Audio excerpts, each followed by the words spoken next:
একঘেয়ে পনিরের রেসিপি খেতে খেতে আর ভালো লাগে না। তাই আজকে তোমাদের সঙ্গে শেয়ার করব ঘরে তৈরি ছানার দিয়ে কোপ্তা কারি। আমি এই কোপ্তা কারিটা কীভাবে বানিয়েছি তোমাদের সঙ্গে আজকে শেয়ার করব। ছানার কোপ্তা কারির টেস্টটা কিন্তু সম্পূর্ণ আলাদা হয়, একদমই পনিরের মতো খেতে লাগে না। আমি প্রথমেই দেখো 1/2 লিটার দুধ নিয়ে নিয়েছি। এই দুধটা থেকে আমি প্রথমে ছানা কেটে নেব। ভালো করে এটাকে ফুটিয়ে নেব, একটু ঘন করে নেব। বেশি ঘন করে নিলে একটু ছানাটা ভালো হয়। 1 চামচ মতো ভিনিগার আমি এতে দিয়ে ভালো করে নাড়িয়ে চাড়িয়ে দেব। তারপর একটু ভালো করে ফুটিয়ে নেব, নিয়ে এটা ঠান্ডা হতে রেখে দেবো। দেখো খুব সুন্দর ছানাটা আমার কেটে এসছে। এবার আমি এটাকে একটা পরিষ্কার কাপড়ে ভালো করে ছেঁকে নেব। ওপর থেকে সামান্য একটু ঠান্ডা জলেতে দিয়ে নেব, যাতে ভিনিগারের গন্ধটা চলে যায়। ভালো করে যতটা প্রেশার পারবো দিয়ে নিয়ে ভালো করে জলটাকে আমি বার করে নেব। এবার আমি একটা প্লেটে দেখো ছানাটাকে নিয়ে নেব।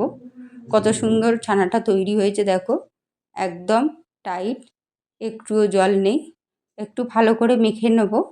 এর মধ্যে আমি সামান্য পরিমাণে একটু মশলা দেবো, একটু চিনি দিয়ে নেবো, সামান্য পরিমাণে একটু লবণ দেবো, সামান্য পরিমাণে একটু লঙ্কা গুঁড়ো দেবো, আর একটু গরম মশলা দিয়ে নেবো।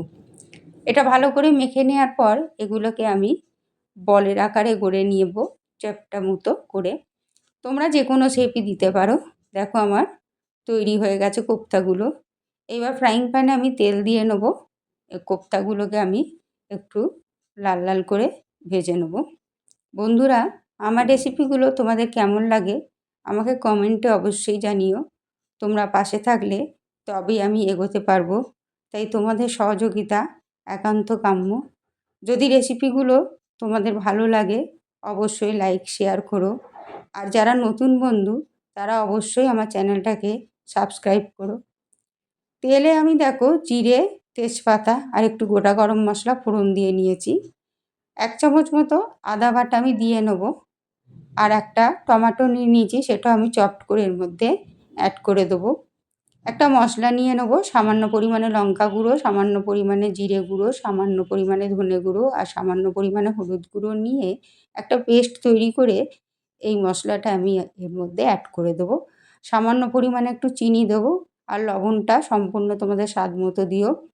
1 টেবিল চামচ মতো আমি টক দই নিয়ে নিয়েছি, সেটা ভালো করে ফেটিয়ে এই মশলার মধ্যে আমি অ্যাড করে কষে নেব। তারপরে জল দিয়ে সামান্য পরিমাণে একটু গরম মশলা দিয়ে নেব। একটু ফুটে এলে পরে ঝোলটা তার মধ্যে আমি কোপ্তাগুলোকে অ্যাড করে দেবো। নামাবার আগে ঘি দিয়ে নেব। দেখো কত সুন্দর তৈরি হয়েছে কোপ্তাটা। আমি তোমাদের একটু ভেঙেও দেখাচ্ছি, দেখো কি সফট হয়েছে। এইভাবে ঘরে ছানা তৈরি করে কোপ্তা করলে খেতে সত্যি ভীষণ ভালো লাগে, আর স্বাদটাও একদম অন্যরকম লাগে। তাহলে বন্ধুরা অবশ্যই লাইক